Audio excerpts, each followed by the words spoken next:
أعوذ بالله من الشيطان اللعين الرجيم. بسم الله الرحمن الرحيم. أفوض أمري إلى الله إن الله بصير بالعباد. ولا حول ولا قوة إلا بالله العلي العظيم. حسبنا الله ونعم الوكيل ونعم المولى ونعم النصير. والصلاة والسلام والتحية والإكرام على الرسول المسدد المصطفى الأمجد المحمود الأحمد الذي سمي في السماء بأحمد وفي الأرض بأبي القاسم محمد، وعلى أهل بيته الطيبين الطاهرين المعصومين المظلومين المنتجبين الذين أذهب الله عنهم الرجس وطهرهم تطهيرا. اللهم صل على محمد وآل محمد. وقل رب اشرح لي صدري ويسر لي أمري واحلل عقدة من لساني يفقه قولي. أما بعد، قال الله تبارك وتعالى في كتاب الكريم: بسم الله الرحمن الرحيم. لن تنالوا البر حتى تنفقوا مما تحبون. صدق الله العلي العظيم. My respected elders, brothers and sisters in Iman, salamun alaykum jami'an wa rahmatullahi wa barakatuh. Question: what do you love most in life? Keep that question in the back of your mind, inshallah. We'll return to it. Not too long ago, many of you will remember, there was the ALS Ice Bucket Challenge. This was a global phenomenon where individuals came forward and dumped ice water over their heads and challenged other people to do it. The goal of this was to actually raise funds. The goal of this was to raise funds for ALS research. In this process, it was a huge success. Over $100 million were raised between the global community. I say this because it's very interesting according to the phenomenon, is very interesting according to researchers. Researchers have looked at this and said it was very successful, especially given the fact that if you look at the statistics, the data tell us that in fact of the American community, the American population, almost 50%, or almost half of the United States population doesn't give anything at all in terms or in the way of charity. They don't give any charitable income at all. And of the people that do, researchers further go on to tell us that 6 out of 7 people, the vast majority of people, and of the people who do give, they give less than 2%. That's how rare it is to actually give. Now, here is the even more stark picture. If you look at the global well-being and giving index, you will actually find the United States at the top of this index, and you will find other countries behind them. For example, the last time I checked, the United Kingdom was 8th on this index, behind the United States and other countries. But the United Kingdom is ahead in Europe. Why do I tell all this data? That this is the global picture that we live in, the world view that we see, that it's no matter what, or despite all of these challenges, we still live in a world that generally, by far and away, is more me-centric, is more individual-centric, rather than a giving society. By the way, there are people who are giving. I am relaying the data to our audience. Why do I say this? We've been building on this concept of philosophy, ethics, and spirituality. And one of the methods by which we get to our goal of spirituality is actually living in this world, but not drowning in this world. What does that mean? It means that I'm like that boat, I'm like that ship that's at sea, and I'm surrounded by, for example, the material world. But if, for example, that material world floods into my ship, I capsize and I can actually flip over, and at that point in time, I get flooded and I drown. This is this analogy of our world. The material world, in many respects, as I've outlined numerous times before, is highly beneficial in many regards. For example, economic prosperity and growth on one side, healthcare and the growth of medical aid, viruses, vaccines for viruses, for example, throughout history, cures for many diseases. We've benefited in a lot of respects. But at the same time, the data has shown that we're not getting happier. In fact, we're getting less happy with this economic growth and this medical growth and all of these things combined. Yesterday, we talked about humility, or the phenomenon of humility. This is a precursor, according to data, and a strong connector to generosity, which we are here to discuss today. The researchers at numerous institutions have looked at this trait of generosity and found it to be a pivotal element of how you and I can be happier in our lives. Yet, So few of us practice and implement this in our lives. Therefore, our conversation today is looking at the concept, the vital concept of generosity in our lives, looking at philanthropy, community service, and our own well being by virtue of that. And I want to look at this in a few different ways. Number one, I want to look at the Islamic motivation, the Quranic motivation as to why this is so important and what Allah subhanahu wa ta'ala, our Lord, has told us with respect to this. I want to then look at the science with respect to what science is saying about generosity and how important it may be in our lives. And it may be the key to us getting happiness, although we may not realize it. And number three, I want to look at the stories of people's lives, people who are not necessarily followers of Ahlul Bayt alayhimus salam, but of course the Ahlul Bayt alayhimus salam as well, in terms of how they implemented generosity in their lives and what benefits did those individuals derive from it themselves. This is our schedule for the conversation, inshallah. So number one, what does Islam say with respect to generosity and giving and helping others out? Islam in particular comes forward in Allah subhanahu wa ta'ala states in the verse that I recited at the beginning, لن بسم الله الرحمن الرحيم لن تنالوا البر حتى تنفقوا مما تحبون. That is to say, Allah subhanahu wa ta'ala says, لن تنالوا البر. That lan, this term that is used in the Arabic language in the Quran al-Majid wal Furqan al-Hamid, it's an exclusive term. Whenever lan, it means never. Never is that term that this will never happen. An example of this is Musa alayhi salam on the mount. When he has a conversation, Moses, Kalimullah, the one who has the ability to speak to God, when he has a conversation with God, he says that, I want to see you. He says to Allah subhanahu wa ta'ala, I want to see you. At that point, Allah responds to Musa and says, Musa, lan tarani. Musa, you will never see me. The same you will never is being used here. Never, in the sense that it's not going to happen. It's an impossibility. Therefore, Allah is laying out a principle here. You will never what? What is the verse telling us? The verse is saying, لَن تَنَالُوا الْبِرَّ حَتَّى تُنْفِقُوا مِمَّا تُحِبُّونَ. You will never achieve, you will never attain, you will never get righteousness, good, reward in your life until and unless you give away from that which you love. This is Allah subhanahu wa ta'ala's statement in the Quran al-Majid wa Furqan al-Hamid. A very clear and categorical statement that if you want to achieve righteousness, if you want to achieve good, if you want to achieve prosperity in the hereafter, and perhaps even in this world, you need to give away from that which you love. So I return to the question that I asked in the beginning. What is it that you love? What is it that we love? And what is from that thing that we love, whether it's our life, our property, our loved ones, whatever it may be. We may not be asked to, for example, give our lives in this part of the world, for example, or wherever we may be at this point in time. But there may be other things that we can give from. Which of those things, our property, our time, our skills, our network, our efforts, which of these are we using in order to help make the world a better place from the Quranic perspective? This is what is clear. Why is this conversation so important to us as a community, but globally as well? I say this because according to the World Bank, 2.5 billion with a B, 2.5 billion people on this planet live on $2 or less a day.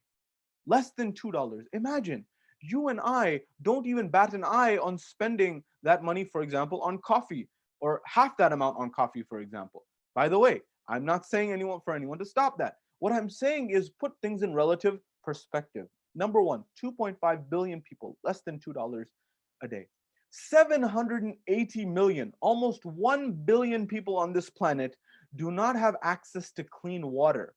That means that that water that runs from our faucets in the West many times, that runs from our taps, they don't have access to even that type of water. They have to walk for miles at a time, many a times, in order to get drinking water, in order to get water to be able to have their bare necessity to survive in life. Furthermore, millions of children, at least 6 million children every single year die of preventable causes. Preventable causes, meaning their death could have been avoided if something happened. If what happened? If only $200 were sourced to those children and they got that, they could have survived.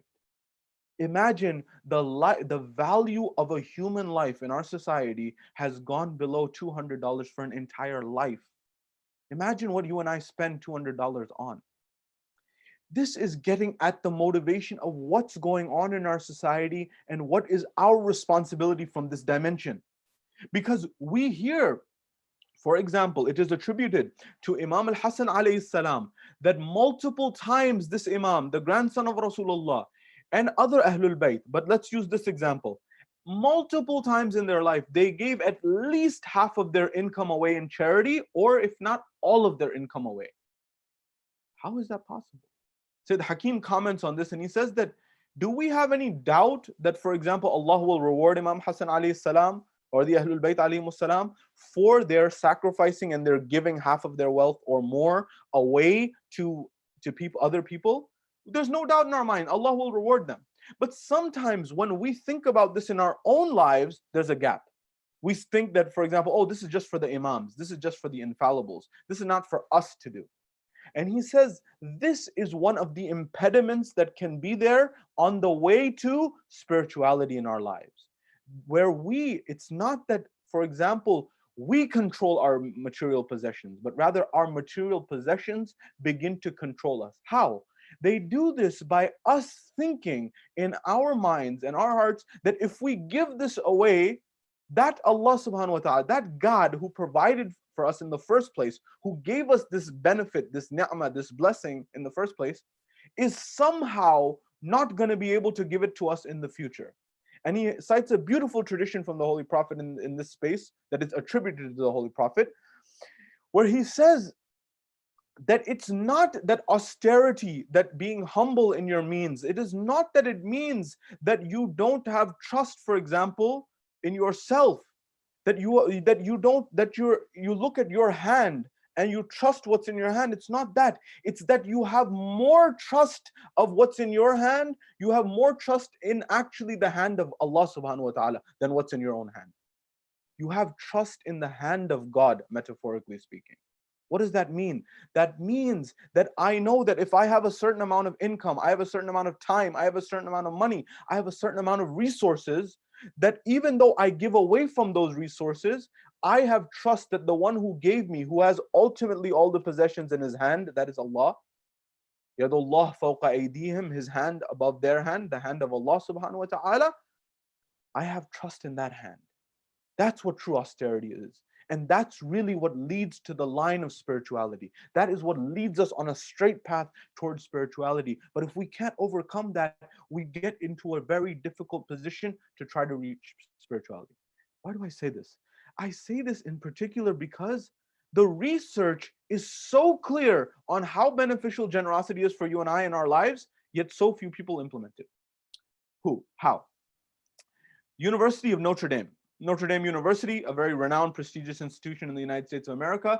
Researchers at Notre Dame University looked at this paradox, which they call the paradox of generosity. What is that paradox? That paradox is that they've noticed that as an individual, they give more and more and more in their life in terms of their time, in terms of their skills, in terms of their network, in terms of their income. The more they give, the happier they get in their life.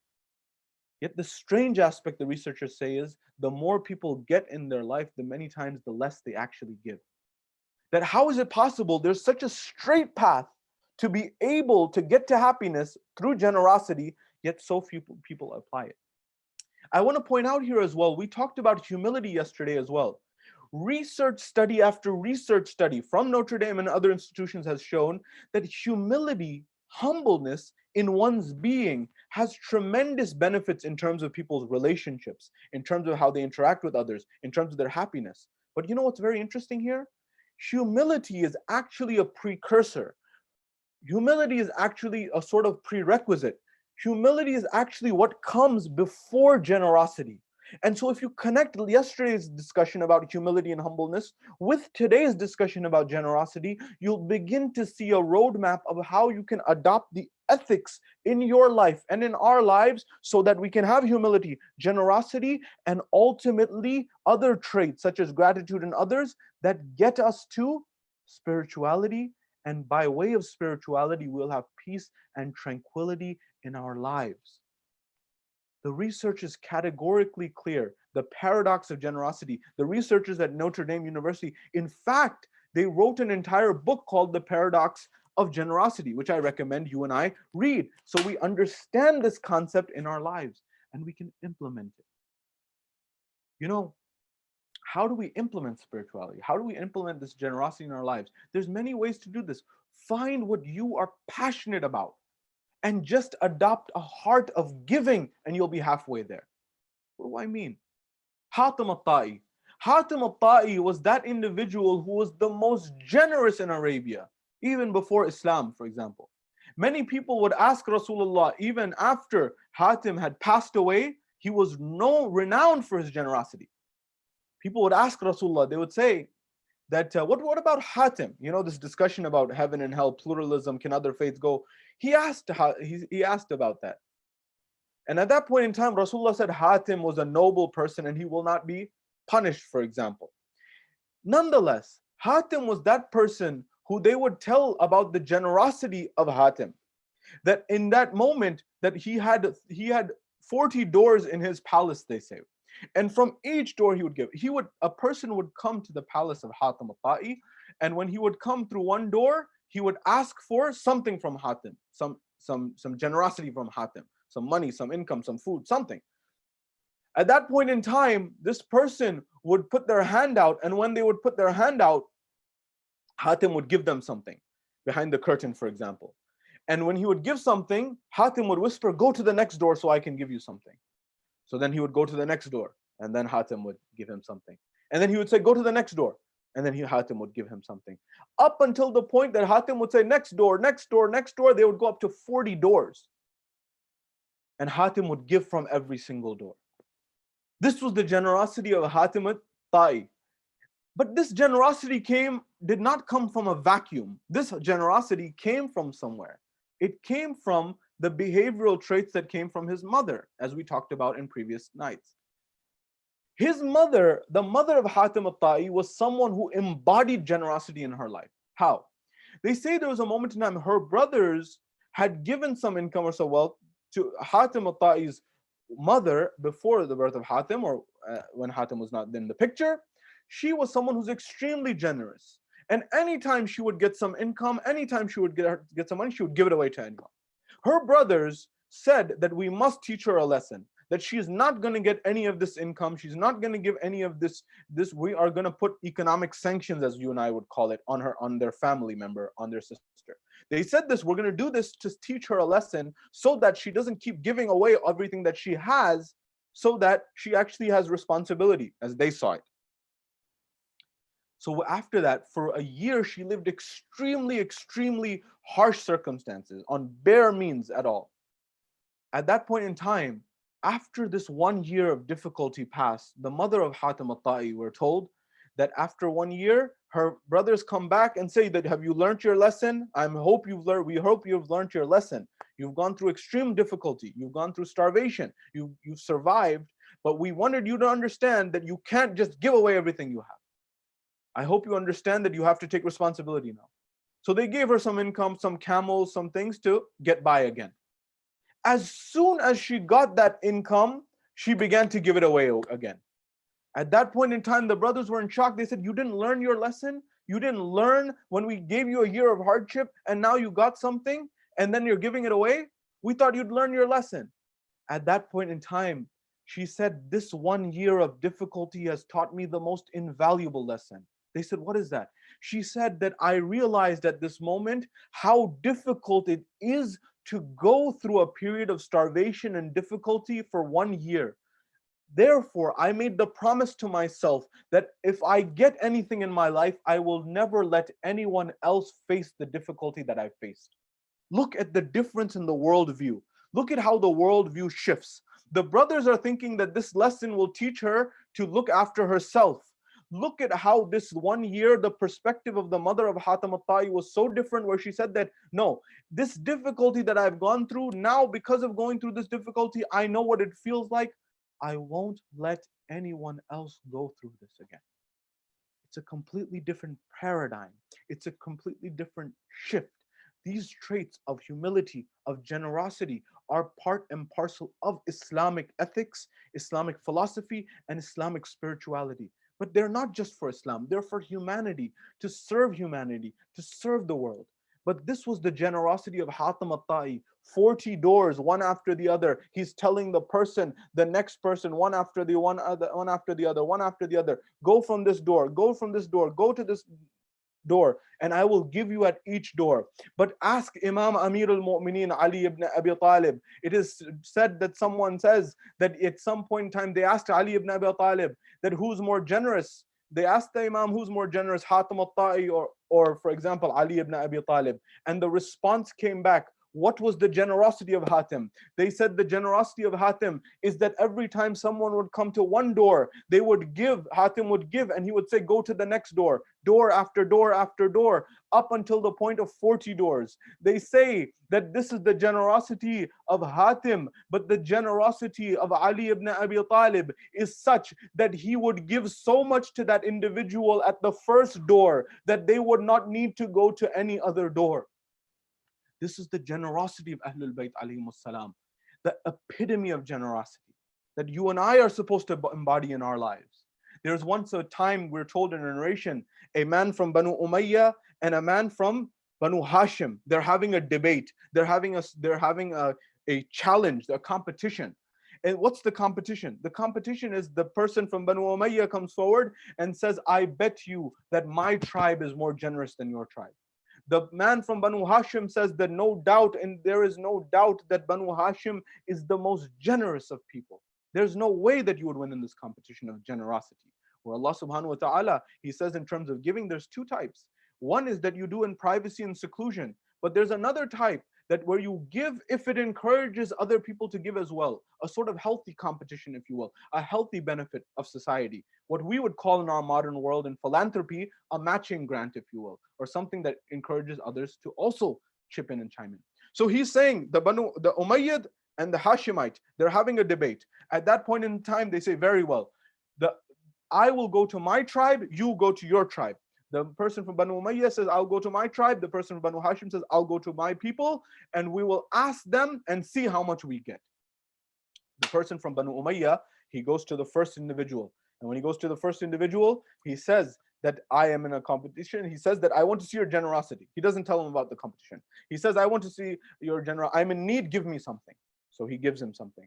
At that point in time, he gives him 10,000 dirhams, 10,000 dinars, if you will. He goes to the next person. He says, I am in need. The person from Banu Umayyah, he gives him 10,000 dirham, 10,000 dinar.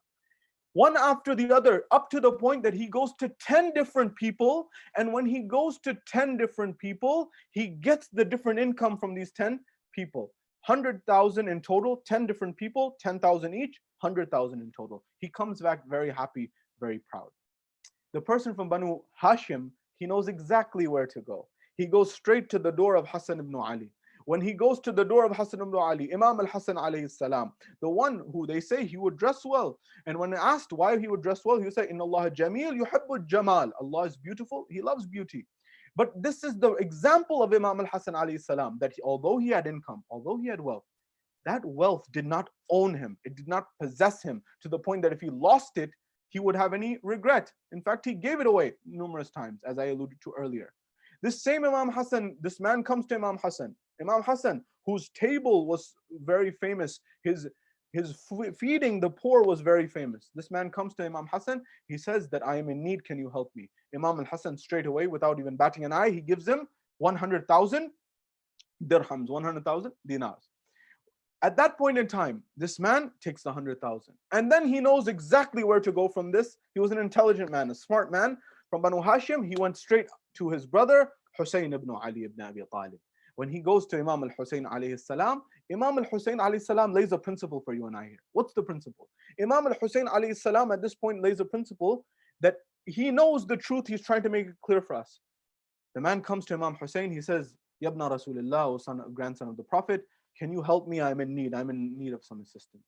At that point in time, the Imam alayhi salam, he says one thing before he gives. He says, did you go to someone else before you came to me?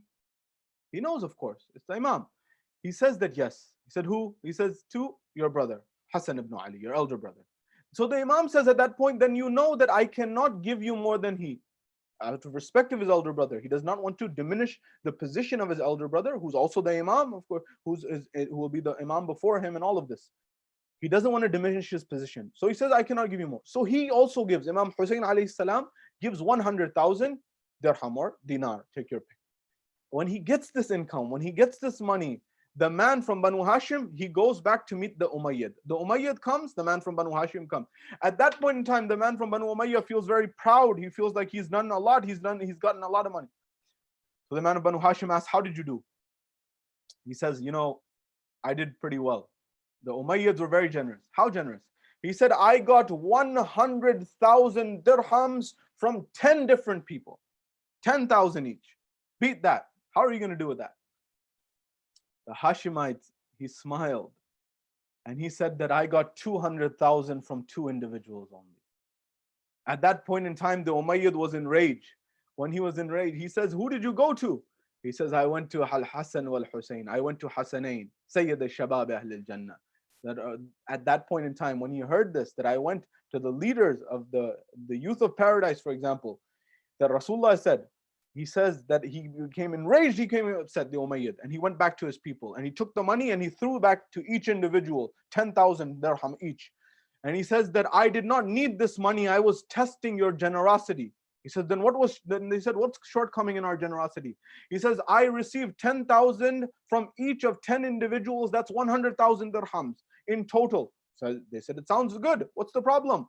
He says, I was in competition with the Hashemites. I was in competition with the others. He said, what did they get? What did they collect? They collected 200,000 dirham from only 2 individuals. Who? Al-Hasan wal-Husayn. At that point in time, that man, the Umayyad, began to give all of them their money back and they all took it happily. The Hashemite also went back to Imam Hassan and Imam al-Husayn alayhi salam, who were together at that point in time. And at that point in time, he says, Yabna Rasulullah, I was not in need. I was just in a competition with someone. I was testing your generosity. Here is the 100,000 for Imam al-Hassan. Here is the 100,000 for Imam al-Husayn back. Notice what the Imam did. He said at that point in time, the Imam alayhi salam is attributed to have responded that we, the family of Rasulullah, we Ahlul Bayt alayhi salam, we the household of the Prophet, once we give something away, we don't take it back. Allahu Akbar. The generosity of the Ahlul Bayt alayhi salam. He says, once we give something, we don't take it back. So therefore, if you give this money back to us, we won't accept. And it does not matter to us if you keep the money yourself or you leave it in the streets for the people to pick up themselves. This has no value. This is the principle of wealth and income being present with the Imams, because the Imams were affluent, by the way. But they did not have these material possessions ruling over them. They didn't have control. The property, the wealth, the money didn't control the Imams. The Imams controlled the wealth, the income. I say this because in our communities, in our Muslim community, in our Shia community, in our family, we must encourage philanthropy. We must encourage volunteerism. We must encourage helping communities and helping societies. Why? Because the research shows that before helping anyone else, that volunteering, philanthropy, and helping others will help you first and foremost. It will help you in your tranquility, in your mind and your heart, in your happiness and ease. I cannot tell you how many people, I went out on a journey not too long ago in entrepreneurship, in our communities and other communities. I cannot tell you how many wealthy people I met.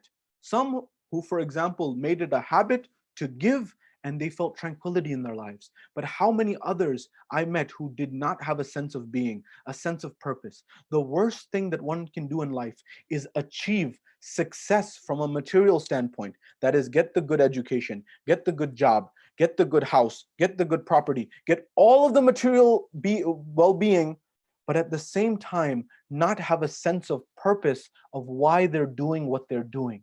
When you don't have a sense of purpose of why you're doing what you're doing, you feel empty inside. And when you feel empty inside, this is what leads to higher rates of depression, anxiety, loneliness, and isolation. I'm giving the cure to you and I to have not only material possessions, but also have a sense of peace, tranquility in our lives. Research is very clear and categorical on this. Why? Which research? Dr. Daniel Kahneman, the Nobel Prize winner in economics, who was at the University of Princeton University, he did a study on, does income have an impact on our happiness? The time old question about, does money make us happier? I'm giving you the answer to that question right now. And the response came back from the researchers very interesting. That if you tell someone who's homeless, or someone who, and Dan Gilbert, Dr. Dan Gilbert at Harvard highlights the research as well. He says if you tell someone who's homeless and on the streets that money doesn't buy happiness, they're either going to get very upset at you, or they're going to laugh at you, because they don't have a roof over their head, they don't have something to eat, they don't have their basic necessities of life met. Same analogous to what I mentioned earlier, the 2.5 billion people on this planet who live under $2 a day. But if you say that, what is that point after which you don't get any more happiness? What is that point? You know, there's a concept in economics. It's a very fancy term for a very simple concept. What's that concept? It's the law of diminishing marginal returns, or diminishing marginal utility, which is a very fancy term for a very simple concept. And I'll give the example of burgers or pizzas for those in attendance, especially our youth, for iftar time, inshallah, where it's soon in the UK, and some patience for our brothers in the US and sisters in the US. If I ask someone the first burger or the first slice of pizza after a starving day of fasting, what is that? If you eat that as soon as iftar opens, after your date and water, if you eat that, what will you feel on a scale of 1 to 10? Rank this. Is it a 10, a 9, a 8? If you've been starving and you've been craving a burger all day and you eat that, you will say that's a 10 out of 10. No, that's an 11 out of 10. That's the best burger I've had in my life. Even though it may not be the best, but because you felt that way at that moment and was starving or very hungry, you felt that need to give it a high ranking. Fine, fair enough. Then I give you another burger and you eat it. And then I ask you on a scale of 1 to 10, what is this? They say, you know, it was good, but it was not like the first one. The first one was amazing. I'll give this an 8. And then you give them another one and you ask them again and they say, good, but not as good as the first one and the second one. So I'll give it a 6, and going down. At some point, somebody will say, I don't want any more burgers. Please leave me alone. Interestingly, researchers find this to be true in so many other domains in life, except, for example, income. Income, the more and more we get, we have an option of doing two things. One, we can accumulate more and more and more, and that's where greed comes in. Because of this concept of greed, which researchers have identified, there are two emotions. Not only researchers, philosophers or people of the markets have known, there's only two emotions with respect to the stock market, and that's fear and greed. That's when people actually act. So beyond a certain point, we don't get tired of money because of what we have is greed. But the researchers highlight that beyond a certain point, we also don't get happier with our income. What's that point? So going back to Dr. Daniel Gilbert and Dr. Daniel Kahneman, Dr. Dan Gilbert and Dr. Daniel Kahneman, if you have nothing, if you don't have a roof over your head, if you don't have the food on the table, you will not be happy, and you will need some income in order to be happy. But the research shows that how much you actually need to be maximum happiness is not as much as you think. So they say you need, for example, maybe some money, maybe 10, 15, $20,000 as a minimum in order for a family or some individuals to have food on the table, to be able to have a roof over your head. You need some bare necessities, some basic things. But once that is met, additional income beyond that does not necessarily help. So what's that magic number that Dr. Daniel Kahneman found in his research? They said the number is somewhere between $50,000 and $75,000 at the upper end, at the most. What they found was beyond $75,000 per year, you cannot add happiness to your life through money, except in one very important way. And what is that? And that comes from the research of Dr. Norton, Michael Norton at Harvard University, where he said that that actually comes from giving and generosity. I had a friend of mine who's in one of my travels, a good friend of mine, who actually was a student of Dr. Michael Norton at Harvard, and had many conversations with him on this topic of how giving can actually make us happier in our lives. Dr. Michael Norton took two groups. One group, he told them to go take this money and spend it on yourself.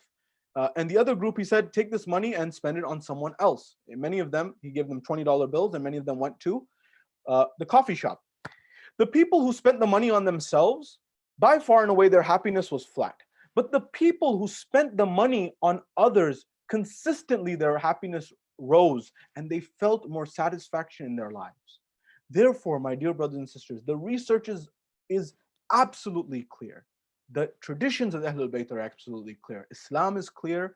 لَن تَنَالُوا الْبِرَّ حَتَّى تُنْفِقُوا مِمَّا تُحِبُّونَ. You will never achieve righteousness until you give away that which you love. But giving away may actually be the blessing in disguise that actually gives you peace and tranquility by what the research shows us in terms of the science.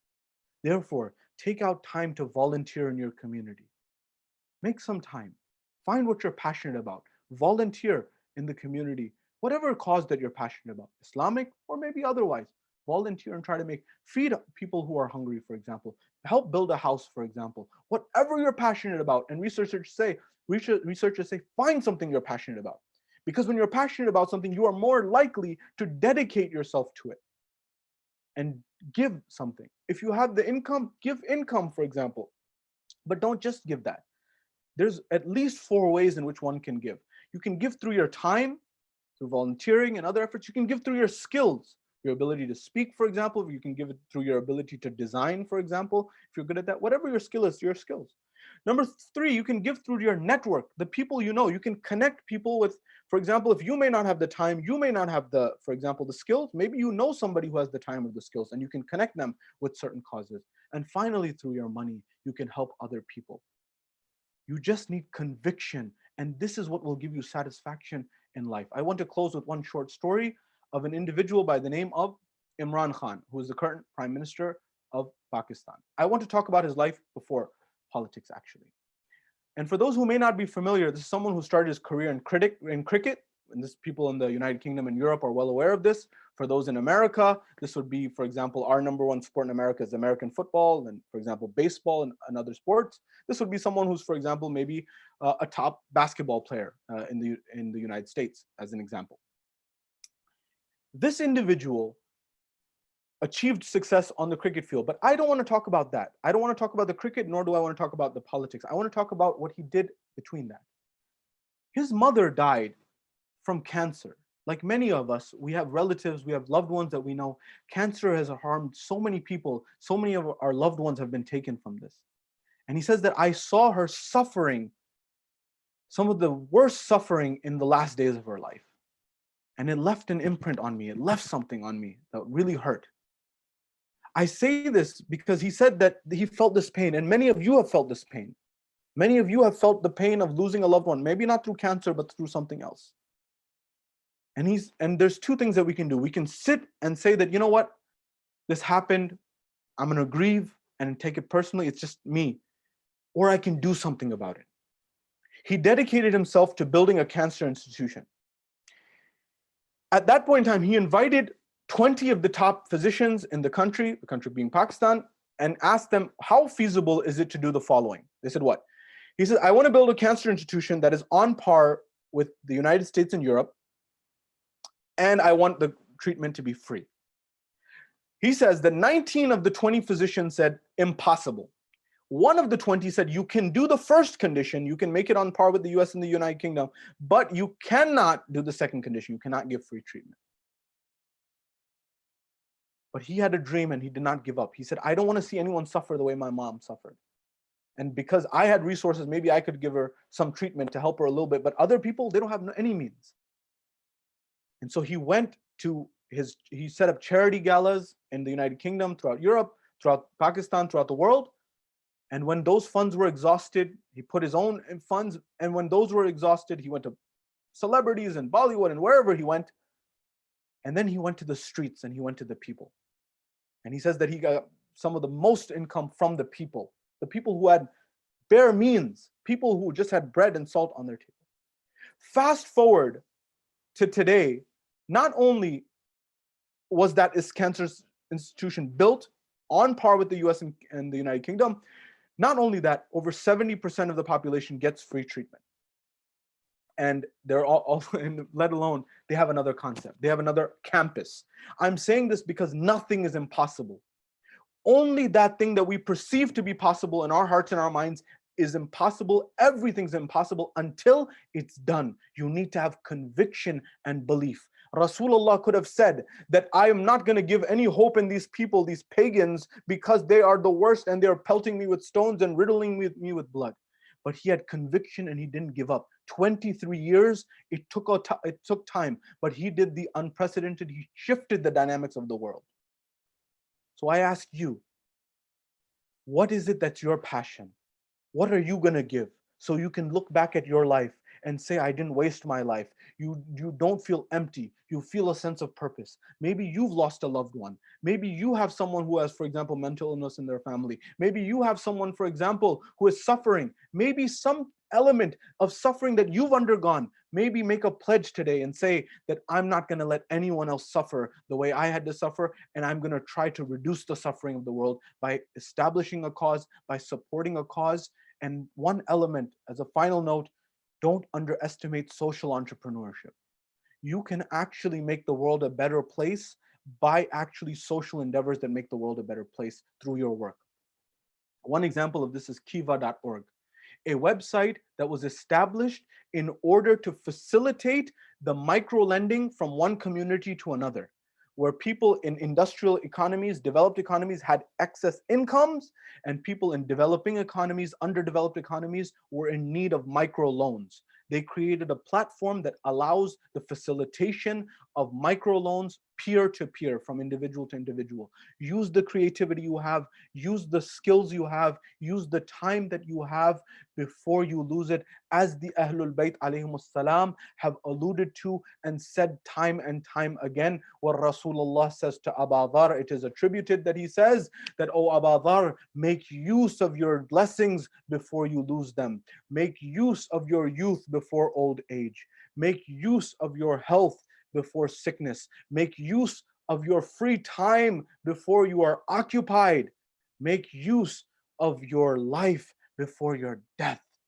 And I encourage us all to make use of our life before our death. وآخر دعوانا أن الحمد لله رب العالمين.